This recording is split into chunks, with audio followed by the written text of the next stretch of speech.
pleasure to introduce the Jeffrey W. Berger Memorial Lecture. This is the first year that we're having it as part of this meeting. Jeff was a clinician scientist and a member of our vitreoretinal faculty who tragically died at age 37 in 2001. He was a compassionate teacher, clinician, and outstanding researcher whose work focused on digital image analysis. And if he were alive today, he would be one of the leaders in AI-based image analysis. In fact, we probably would have had that 5 years earlier. He treated faculty, trainees, and staff like family, and he helped to create the family atmosphere that continues in this department today. This year's Berger Lecture will be aptly presented by Stuart, who during his tenure as chair from 1991 to 2010 recruited Jeffrey Berger to our faculty along with many others who are here. Stuart's distinguished academic career includes leading several multi-center NIH clinical trials on macular degeneration and ocular melanoma. He, to this day, serves as director of the annual Heed Foundation Retreat, which enables residents and fellows to see what's possible in terms of a potential career as a scientist clinician. Since he created the FM Kirby Center, he is ideally suited to tell us about its history on the occasion of its 30th anniversary. Welcome back, Stuart. I hope you'll forgive me for not having any slides. First of all, I'm going to say I'm very happy to be back here for the first time in 14 years. I'm very gratified that people actually recognize me.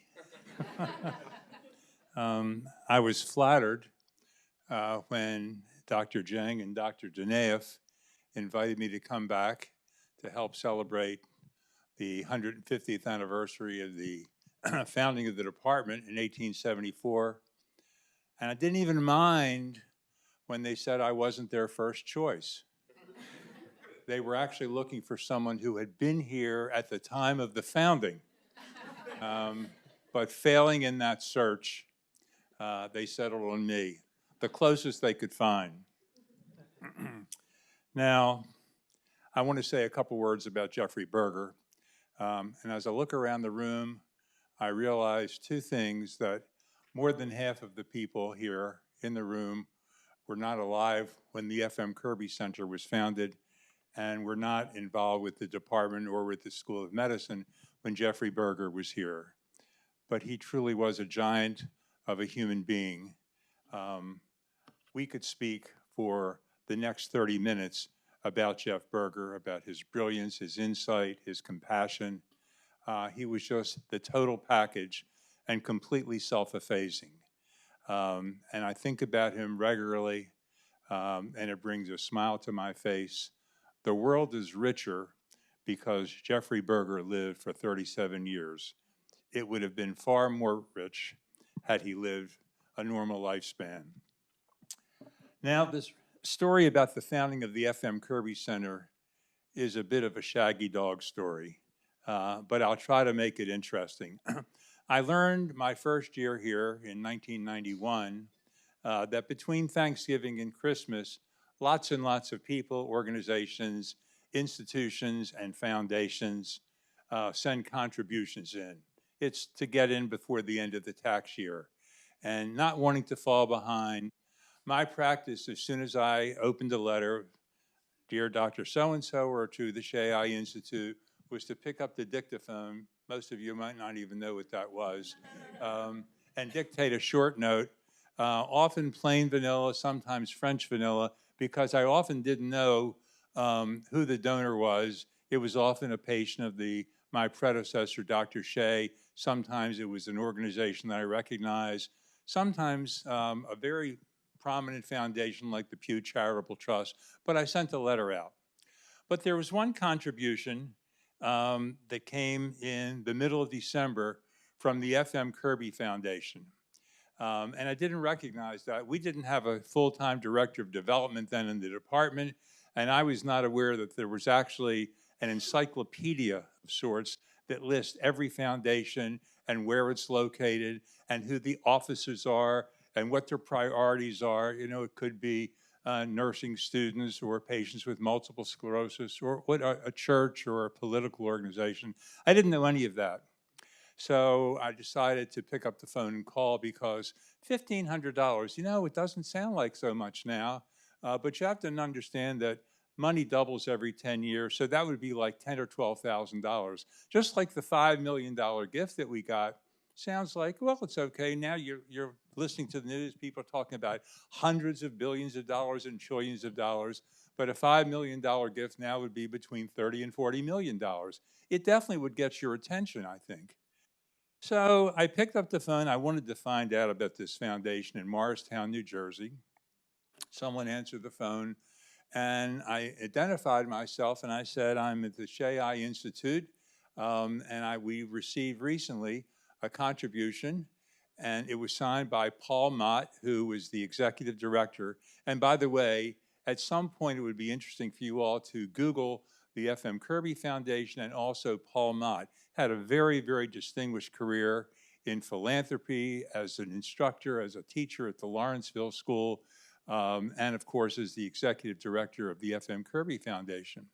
So Mr. Mott got on the phone, and I introduced myself, and I said, I'm the new boy on the block here. I've only been here a few months. I sent a letter thanking you for the contribution, but is it okay if I ask you a few questions? He said, sure. And I'm going to try to reenact that conversation as best but I've told this story a few times over the years, and I think I can remember pretty accurately. So first I said, why is the foundation supporting the Shea Institute? What's the connection? He said, I think Mr. Kirby's mother was a patient there a couple of times. I didn't know about the story you just told about the senior, the original Fred Kirby, but that's a fascinating story also. I said, oh. And I said, so what sorts of things does the foundation support? Well, he says, you know, it's a foundation. They support local political activities, things in Morristown, New Jersey. The Seeing Eye Foundation is a major recipient. Just whatever the family members are interested in, schools they've been to, the Lawrenceville School. And I said, oh, okay, that makes sense. I said, would it be okay if I ask what the range of gifts is among those various recipients? He said, well, I guess we've never given anything less than $500. And I think the largest gifts we've made were $4 million. Now remember, this is 1991. And I said, wow. I said, that's quite a range. I said, it gives you a lot of flexibility. I said, is there a standardized test that someone can take? And if you scored a certain level, you can move up to the next category? Well, he laughed a little bit. He said, those $4 million gifts, one was to the Lawrenceville School where Mr. Kirby and both his sons had gone for a new indoor track. And then another $4 million gift was made to Lafayette College where Mr. Kirby had been a student and a graduate. That was for a new library. I said, oh. I said, well, now, let me ask you this question. I said, there is some interest in the Kirby Foundation for supporting medical research. I said, there's some research going on now that is going to revolutionize the way that patients with certain conditions are treated in the same way that the introduction of antibiotics did in the 1940s and 1950s. People used to die from complications of strep throat and ear infections, and now they can be cured with penicillin or other antibiotics. He said, I said, there are a number of inherited conditions now, blinding retinal degeneration, certain types of cancers, which can be traced to a mutation in a gene. And it's going to be possible, not today or next week, but sometime in the next decade, to figure out what the gene is that's missing, that's caused this disease, and get it onto a transporter like a wheelbarrow to deliver it to the right part of the eye or the right part of the lung or wherever to cure that disease.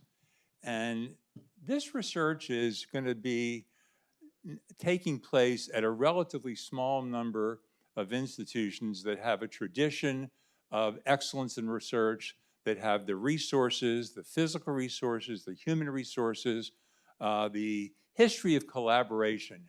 And I'm happy to say the University of Pennsylvania is one of those institutions. Do you think maybe Mr. Kirby and the other members of the family would be interested? He said they might be. I said, would it be okay if I wrote a letter just describing to them what I just told you? He said, yes. And I said, may I mention that you and I have had this conversation? He said, of course. So I also learned that at that time, I know it's different now, that the members of the family met on the Friday after Thanksgiving, and that's when they made the decisions for the entire following year. So I knew there was no rush for me to get that letter out. And I took my time. I took a few weeks, actually, to compose a letter, and I went through a few drafts. And what I was proposing, describing the idea for this Center for Molecular Ophthalmology, I actually put three possibilities in that letter. One was for a $100,000 gift for a laboratory of molecular ophthalmology. And then I proposed for $1 million an endowed professorship in molecular ophthalmology. And then I put for $5 million a Center for Molecular Ophthalmology, which would be an entire floor of a research building that would provide space for about half a dozen investigators. And at the time, I went to my senior colleague, Dr. William Freyer, who some of you will remember, who had a top-notch assistant, and asked if his assistant, Nan Sherman, some of you will remember her, would help me prepare this letter, type it. And he agreed, of course. And she brought the letter to my office after I had given her my draft. And she said, I thanked her, and she said, you have quite a lot of chutzpah asking for $5 million from someone who just gave $1,500. And I said, you're right. I said, but if you don't ask, you have no possibility of getting.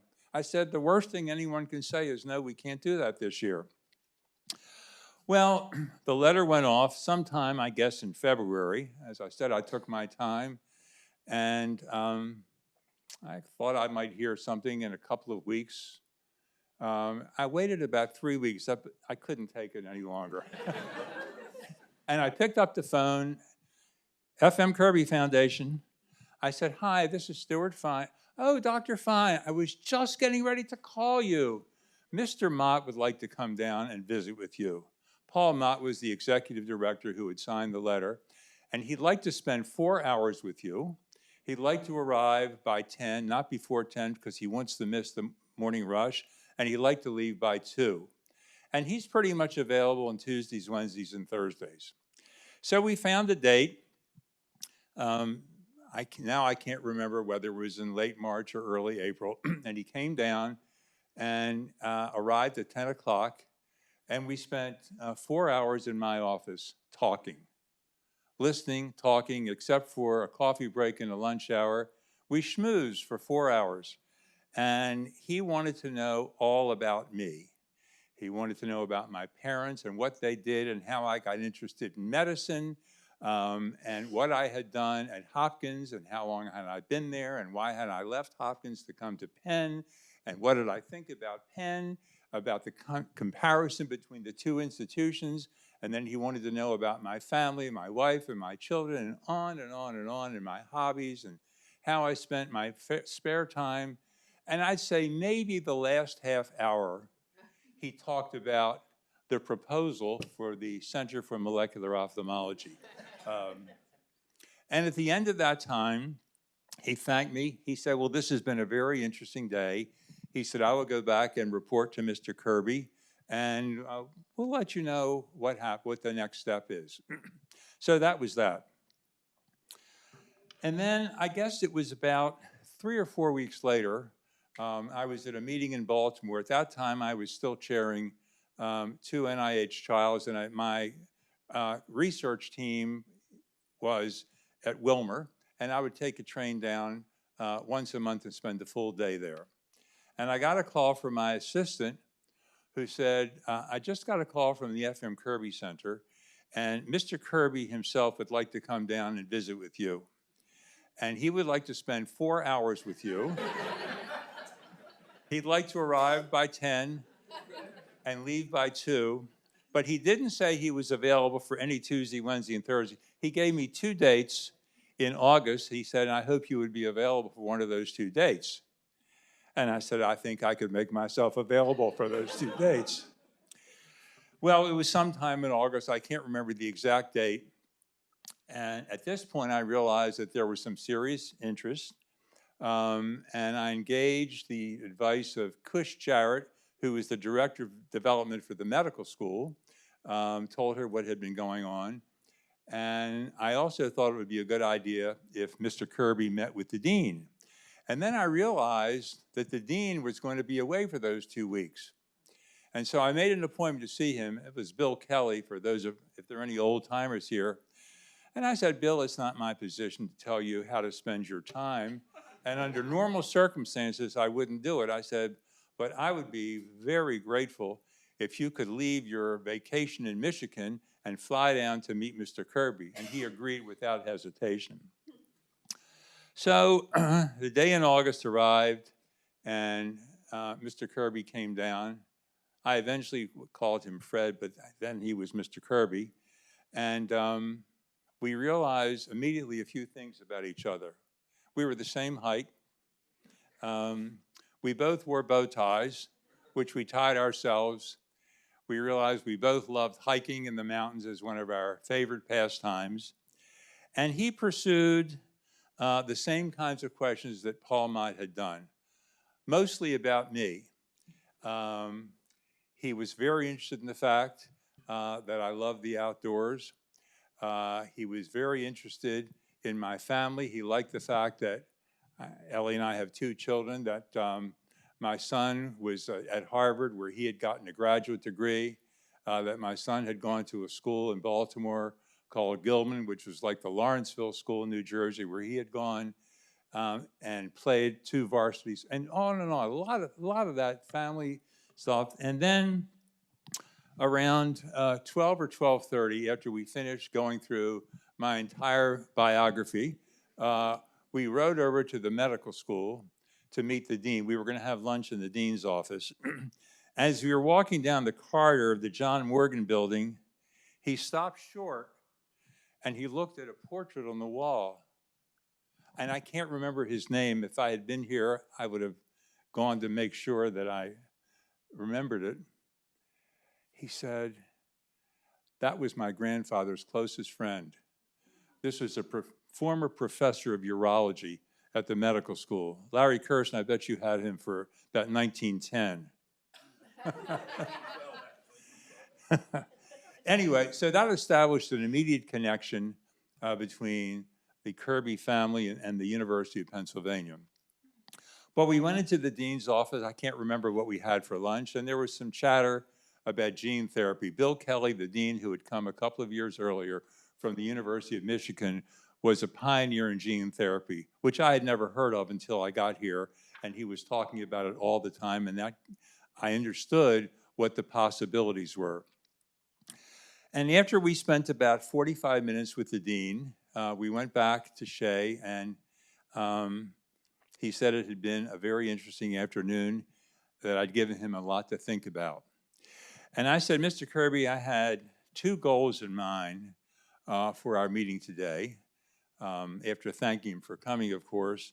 The first was that there was a revolution about to take place in the way we treat patients with certain inherited conditions that really was going to change in a very, very meaningful way the course of patients who now had really no hope to possibly a cure.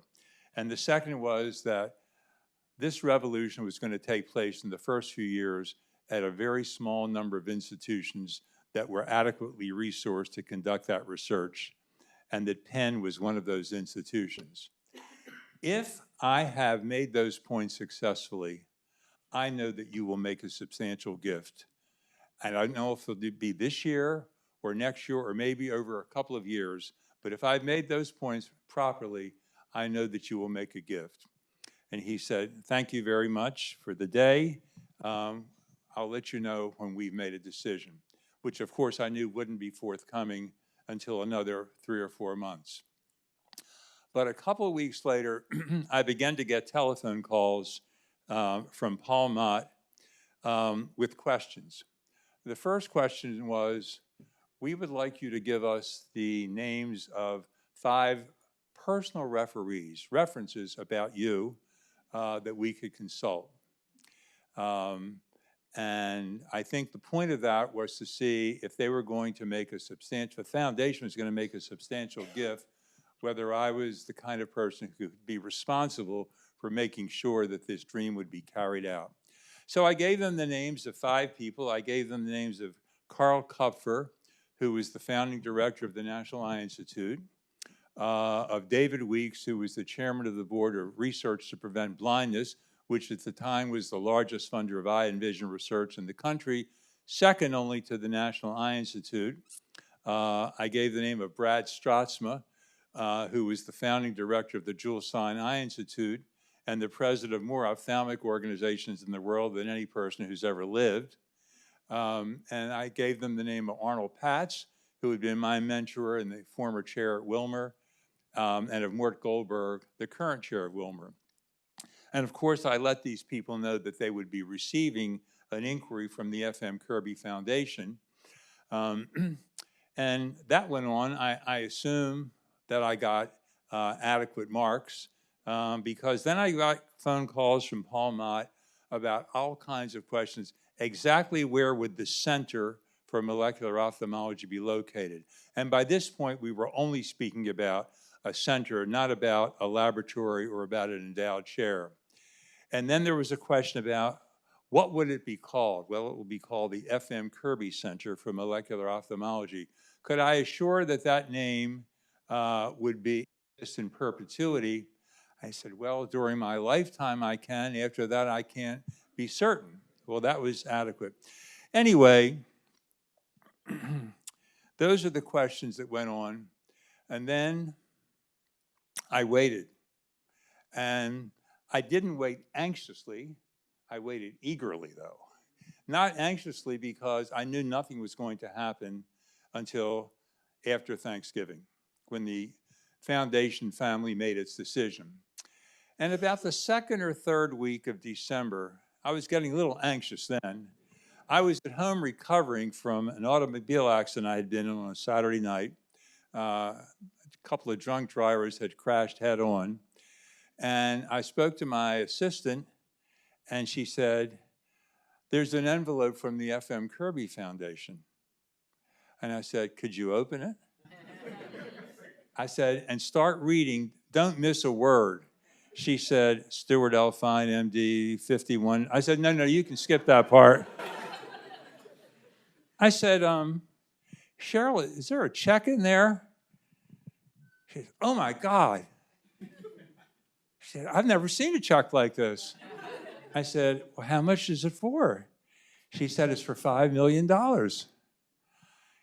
And we talked. I said, Cheryl, I'll be in tomorrow. I said, I'd like you to send a note out to the faculty and ask if they could meet with me at 5:30 or 6 o'clock. 6 o'clock is when we normally had our monthly faculty meetings. For a very brief meeting, I have some good news to share. She said, I'll do it before I leave. She said, what do you want me to do with this check? I said, just put it in my desk drawer. Now, I didn't have a normal desk. I had a farm table that had one little drawer. She said, Dr. Fine, you want me to put a $5 million check in your unlocked desk drawer? I said, Cheryl, who do you think is going to cash a $5 million check made payable to the Shea Eye Institute?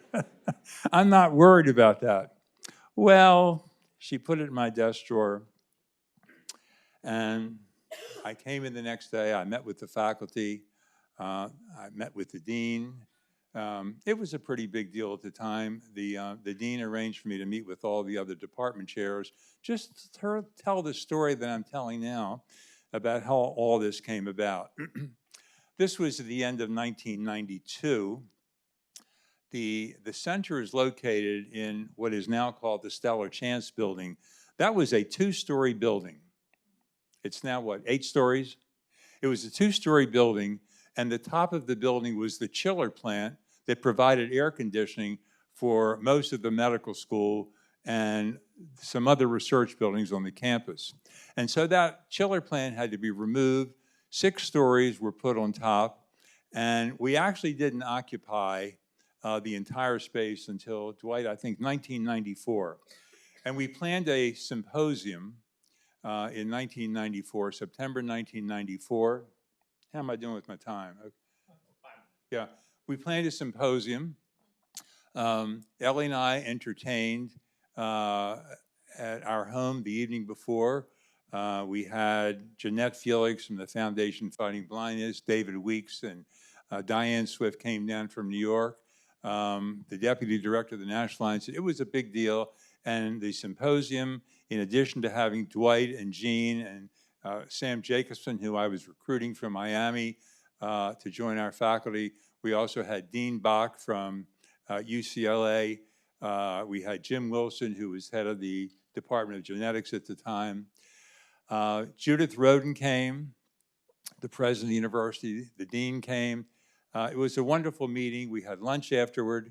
And then we occupied first only a third of the floor, and then by another year or so, we occupied the full floor.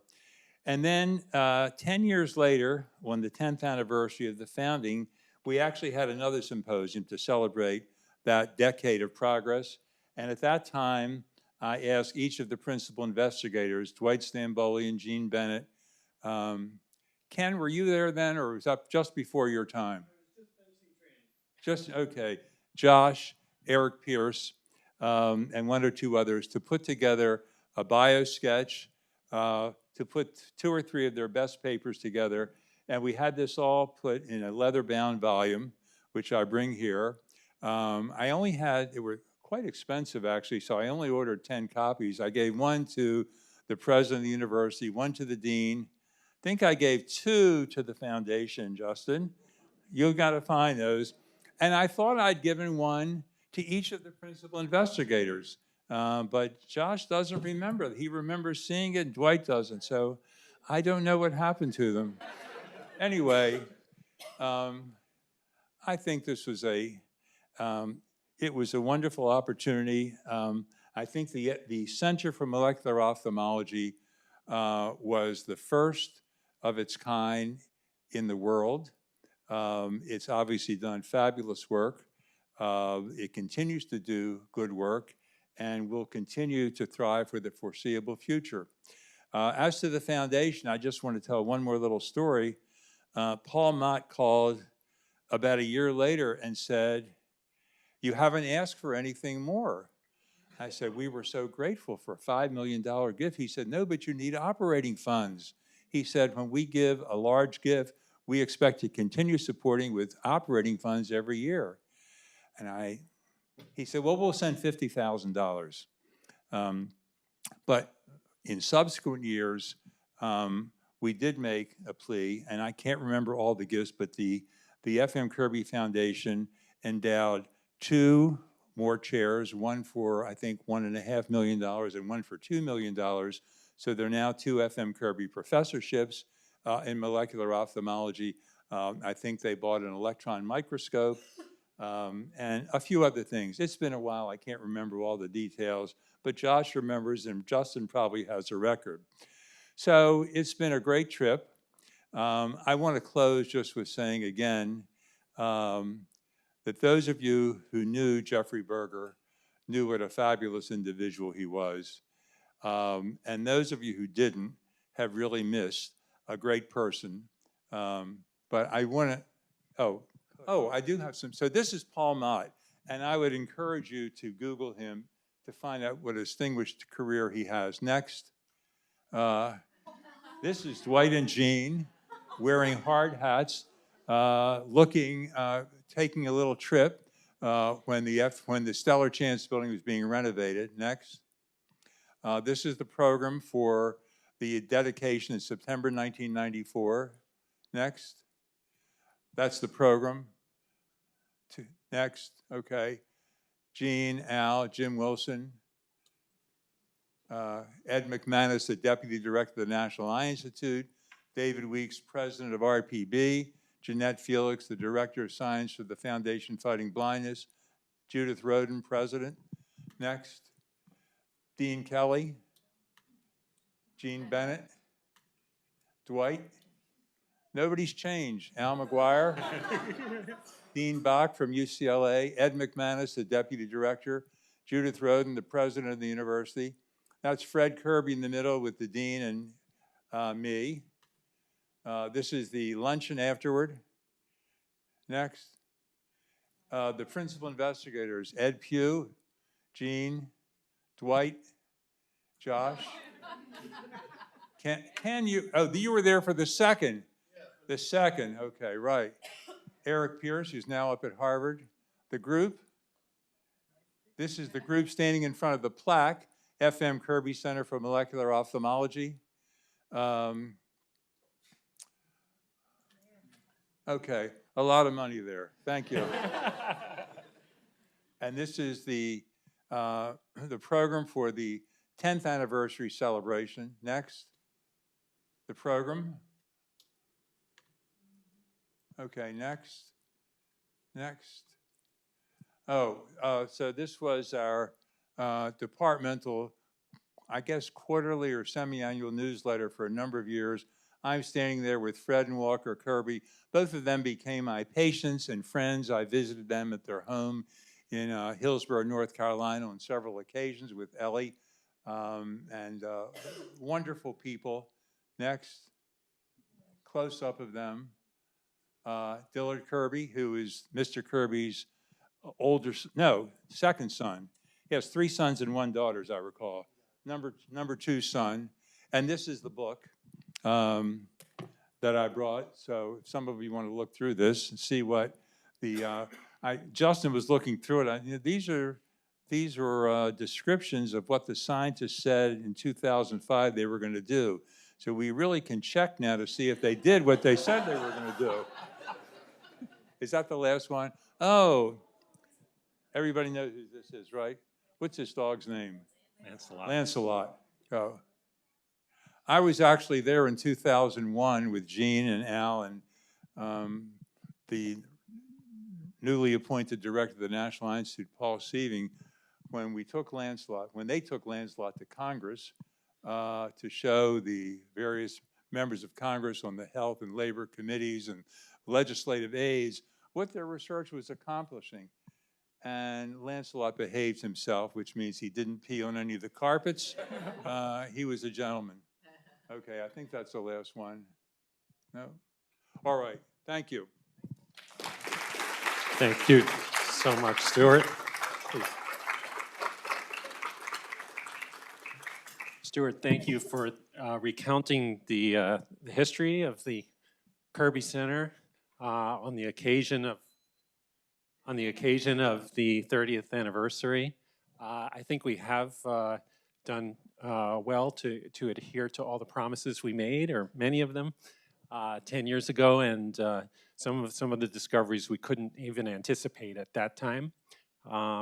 And now we'd like to honor Dr. Fine with this well-deserved plaque. It says, "The Jeffrey W. Berger Lectureship commemorates a compassionate physician, an inspiring teacher, a creative scientist, an esteemed colleague, and a beloved friend, so deserving of this, Stuart. Congratulations."